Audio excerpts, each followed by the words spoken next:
What's going on, guys and girls? How you doing today? It's Sangy Roleplay here once again. Today I want to talk a little about a new feature that had just went live several hours ago, and these is private leagues in Path of Exile. Now, private leagues have been talked around for quite a while. A lot of people, a lot of top streamers and players have been requesting this feature for quite a while, and grinding in games is a rare occasion in a developer's world who actually listen to what community wants and kind of tries to implement it, no matter the fuck how much time it takes to do this. But private leagues are finally there, and I would just to talk a little about it and explain what it does. Unless you are an experienced player, you probably have no idea what these private leagues are about, and overall what's the difference between the league and the non-league gameplay. So right now there are like two leagues in Path of Exile, which is the standard league, which is like a non-season in Diablo 3, it's like a giant dumpster of things where all your characters migrate after the temporary league ends. And then there's an actual temporary league, which is like a season in Diablo 3, which lasts from about 3 months to about 6 months. And a temporary league always has extra features, extra loot, extra encounters, extra league mechanics, and after the league ends, all of this transition back to the standard league. So standard and the temporary league. What private leagues are is effectively you can create a league inside the league. It's like a custom league that you can create on top of the content that the current league offers. It means that you can add an extra edge to the content that you are basically experiencing right now. For a lot of players, playing this game for several years becomes really repetitive, and they kind of need, an extra things to do, extra engagement, extra monsters, extra things, extra challenge. And even though there is a challenge achievements attached to every temporary league, when you can get from 1 to 40 achievements and do challenges, these things such as private leagues, they just add an extra challenge, make your content harder, make your progression harder, and you can also compete in these private leagues as well. So what it actually does, first of all, you can create your own private league, and it actually costs an extra coins. So these leagues unfortunately are not free, but not that you will actually be playing these private leagues if you're a new player. I guess it's mostly for advanced experienced players that really want an extra challenge, to create an extra challenge for their guild or for their friends or for themselves, for the top streamers possibly. For the normal players, I might be not as useful as for the other top players, but still it's like a league inside the league. That's what it is. So basically what is this is you pay some coins, which is in-game currency in Path of Exile. You create your private league, and private league costs 120 points to create. By default, they last 10 days and have 10 player slots, so you can invite 10 players. Additional blocks of players can also be purchased, and additional blocks can also be purchased to prolongate the league. Like, for example, the additional block of 10 days can be purchased for 60 points. So this is literally like a pay to play mechanics, which I honestly do not encourage. I don't like that. It's all gated by the points, but for the players who really want to get deeper and get themselves an extra crazy amount of challenge, I think they have the funds to afford this extra challenge stuff. But for me personally, I'm not like super interested in that. What is interesting in this is that it actually has different mods. It's like an extra league, an extra mods in a league that it actually runs separately from the normal league. Like normally we have standard and the temporary league. This, you can create a sub-private league inside the standard and inside the temporary league. It's completely private, and also you can trade with the world as well. You can only trade, like, it's a small, tiny league inside the league. It's like a small, environment, like a small environment that you create and you play within the mechanics and the mods that you add on top the existing mechanics. So this is it. So what mods are there? First of all, the mods that really just increase the damage, speed, elemental damage, and number of projectiles. Now the real question behind this is, as far as I can understand, it doesn't really increase pack size. So the only thing it does, it makes monsters hit harder and doing more damage basically, but doesn't increase the rarity of the drops and the rarity of the maps. This is kind of a big question for me personally at this point, which I kind of question myself, and I already asked Path of Exile if this is the case. If this increased monster damage mods actually increase rarity, then potentially this can be very useful for some magic fine characters out there, or the parties that can really go and farm, rarity. Reduce player resistance. Basically reduces resistance for you, increases the difficulty of finding a set of perfect gear that meets your resistance needs. It's pretty badass. No stashes. This is like badass the badasses. Wow, holy shit. This one is for the true masochists. Without the ability to store items till later, characters in the no stashes league need to live off the land with constraints that make completing Path of Exile a lot more challenging. So literally you have no stash, guys. What the fuck with this? You can parent to an SSF league to disable trade, guaranteeing that your characters are fully self-sufficient. So literally you can run a soul self-found, and yes, of course you can run, like for example, hardcore soul self-found, no stash. Imagine this. Soul self-found, what the fuck? The people are drilling the ceiling on me.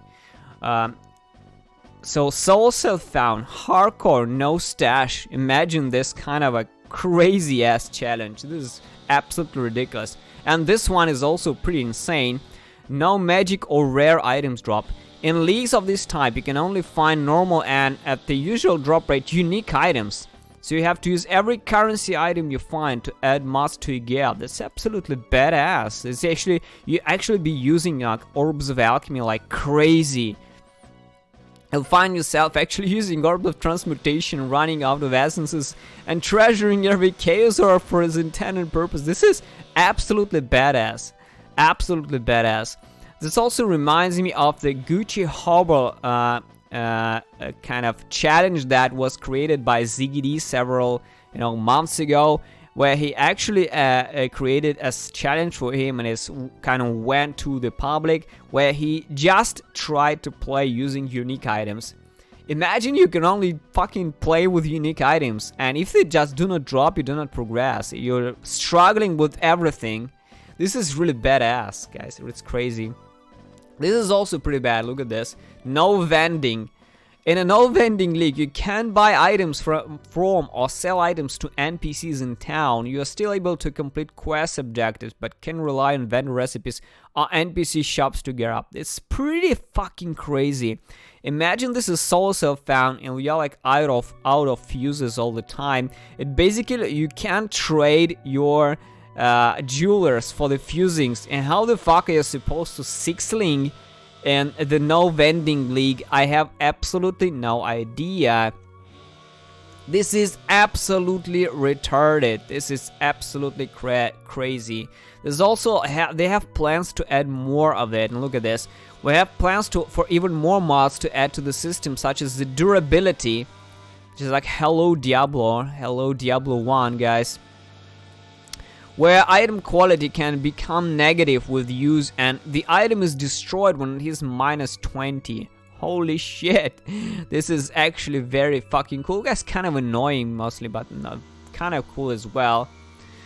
Many of these existing mods can be designed to create leagues that are like the Iron Man modes, what players enjoyed with old school actionware produced in the 19s, adding durability, toning off vendors, flask refills, and stashes let you test yourself using only the items that rare class serves you up to.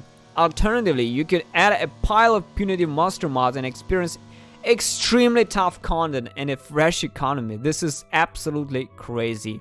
And this is another thing. Once Elix has started, the mods cannot be changed. This is so that players who complete difficult objectives in the league can easily demonstrate that all mods were present at the point it was achieved. This is pretty badass. You can also migrate, by the way. Players can migrate out of any time using functionality. So that's about it. And possibly you are questioning yourself, is it really kind of are also there league exclusive items there? Yes, they are. So it's like a league inside the league. You create the temporal league, you go to the temporal league, and you create an extra league inside the temporal league. So you experience everything, including the challenges. So it's like, you know, an elitist, masochist private league that a bunch of friends or the guildmates can play together. You can also invite players to this league, and they can actually donate coins. You can crowdfund, so you don't really kind of buy yourself like the league, for example. You can crowdfund the league as well. So this is really cool. There are also ladders, guys. There's also ladders. It's not like you will not be you can also trace your progress and compete inside the guild as well. So yes, there are ladders, and once you create the private league, there is a ladder on its web page. So it's very cool. It's very cool. And I'll take a look here. This is it. This is where you follow the link and where you can create the actual a league. This is the league name. This is the type of the league. This is basically kind of the core league where you'll be playing. Right now we have Delve, which is temporary. We create it in, like, for example, this hardcore, solo self-found. Then we can start adding monsters, like increase monster damage. Look at this. Wow, holy shit! It's like all of this can be done, right? What about this?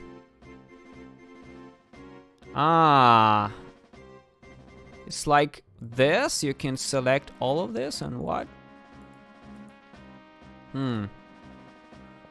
Okay. Holy shit. It doesn't really add per.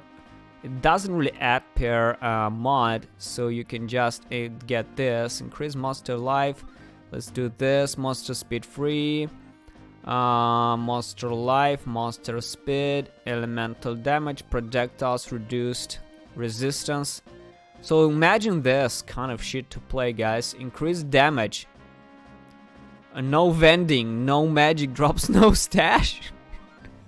Increased damage, no refill. Additional projectiles. This is absolutely absurd. You can play in crowdfund and kind of invite players to allow you to drop coins, just like in the guild, where you can where the players of the guild can actually help you and drop your coins in the guild, so you can purchase more guild tabs and all that shit. You can actually go on crowdfund. You just don't have the coins myself. I personally have only 25 coins left, so just can't create myself this kind of league. But I might potentially be trying this in the next expansion, which is just 1 day or 2 days from now on. So we will see, guys, what will happen. But so far, I think private leagues will be very interesting. And for me personally, the most interesting one is the no magic and rare item drops, which is a Gucci harbor, as well as no vending is also badass. No stash is absolutely absurd, as this is absolutely crazy. I think it's just very fun too. I mean, you will be storing all currency in your inventory for fucking eternity. This is like badass, guys. So these are my thoughts on the private leagues, and they are actually already live, so you can just go on and create your private league. You play on standard, for example, if you wish. But I encourage you to try this in a 3.5 in a fresh league. Thanks for watching, guys, and see you soon.